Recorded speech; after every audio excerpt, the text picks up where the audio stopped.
Hello mga kasisi ko. Naglakat gali ako diri sa Kylex. Kay ginchat ako sang akon nga mga amiga nga mga ligo daw kami diri. Nga hindi lang daw puro trabaho, tagaan taman daw ang aton nga sarili nga mag-happy. Di ba bongga mga kasisi? Sa pagsulod mo pa lang diri mga kasisi, feng gid ang makita mo na color sang ilang nga swimming pool.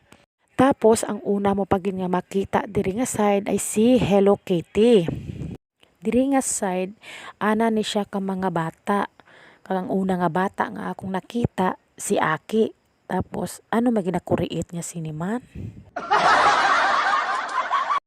So mga kasisi ko, ato na ang mga upod ko. Nakaplastar na sila. Tapos pagkakita ko, puro malanggali junk foods ang gindala nila. Ay abaw, UTI, giya sakit ta kadya. So mga kasisi ko, amon ang nanay ni Aki nga naka-blue.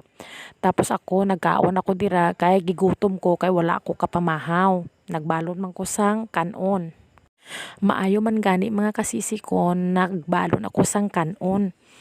Kay kung wala gid ako nagbalon sang kanon, ay ba ano na lang dya, guwa namon. Kay ilang mga dala, puro na lang gid chichirya. Sige kaon, sige tikal. Sige tikal, sige inom. Kung nakita nyo ning bata nga duha mga kasisi ko, ni nagatalikod si Buday, ang gatubang si Chloe. Ginutom gid sila nga duha, pero makita mo man sa ilang nga itsura nga indi gid mabaydan ang kalipay nila mga kasisi ko.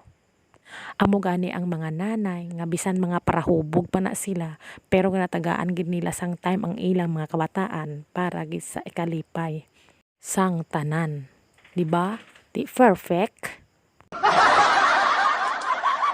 Kay may kasabihan nga ang mga kabataan ay pag-asa ng bayan. Kag ang mga ginikanan padayon lang sa mga ilimnan. So mga kasisi ko, kung nakita nyo sa unahan nga nag-abot na amon nga amiga nga gwapa nga bit-bit niya ang isa niya ka unika iha nga si Gwen. Nga kaina pa ang papaabot, ara na gid siya. Sa wakas nag-abot na gid siya. Hindi gid abi kompleto ang tropa kung wala ang isa. Tapos sunod naman nga nag-abot mga kasisi ko si Mumay kag si Laika. Amo ni nga mga dalaga sa bungong bayan nga gwapa. So mga kasisi ko, kung nakita ninyo, nagumpisa na kaligo ang mga turagsoy sa sapa nagalangoy-langoy. Kaya tanan sila nag-enjoy. So mga kasisi ko, kung nakita ninyo, diri naman daw sila nga side sa pa-slide-slide. Nauna gitong inang. Tapos ang mga kabataan. Nag-enjoy gid kami mga kasisi ko, nga bisan way ini kaina sa plano, nadayon gid ang tanan. Kung kisa, nagaplano kami nga layo pa nga mga ligo, amo pa gid nga time nga hindi man magdayon. Pero nalipay gid ako mga sisi sa mga ginikanan nga gitagaan nila sang oras ang ilang mga kabataan. So mga sisi ko, naglumpat na ko diri kay time ko na maligo, kay taod-taod mamauli na kami. So mga kasisi ko, kung nakita man ninyo nga gamay lang ang nangaligo diri, siguro karon lang ni nga time kay ang panahon kadya mga kasisi ko tingulan-ngulan na.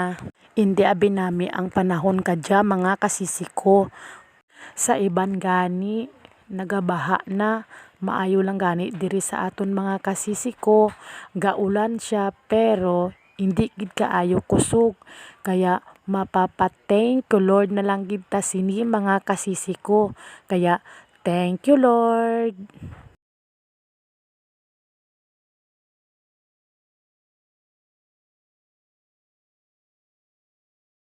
So mga kasisi ko, nagplano na unta kami sini mag-uli, kaso nagahangyo pa ngang mga kabataan nga mag-extend sang gamay nga oras. So hangtod na lang diri ang akong vlog mga kasisi. See you next vlog. Bye!